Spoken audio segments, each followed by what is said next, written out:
কুমিল্লা বিভাগ ঠিক আছে।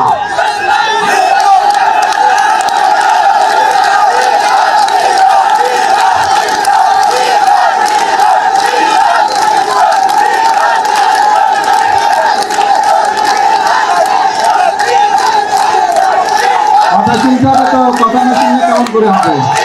কথা কি বলে শুনতে হবে তো মনোযোগ দিয়ে। এই দাবিটি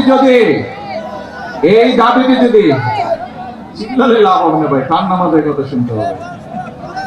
এই দাবিটি যদি জনগণের দাবি হয়ে থাকে ইনশাআল্লাহ তাহলে সেটির বাস্তবায়ন হবে।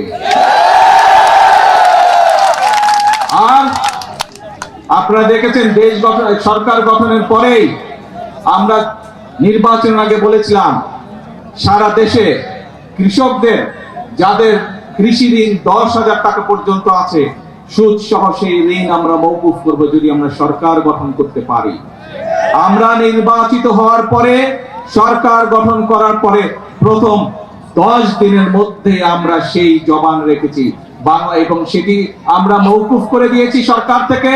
তার ফলে বাংলাদেশের প্রায় 12 লক্ষ কৃষক, সারা বাংলাদেশে 12 লক্ষ কৃষক এর সুবিধাটি পেয়েছে। 12 লক্ষ কৃষকের সুদ এবং ঋণ দুটোই মওকুফ হয়ে গিয়েছে। প্রিয় ভাই বোনেরা, বাংলাদেশ একটি কৃষি প্রধান দেশ।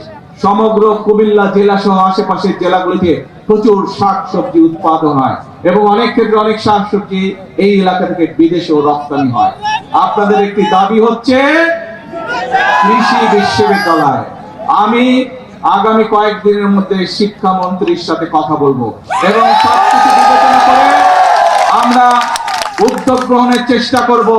যত দ্রুত সম্ভব এই বিষয়টি আমরা চেষ্টা করবো ইনশাআল্লাহ বাস্তবায়ন করার জন্য।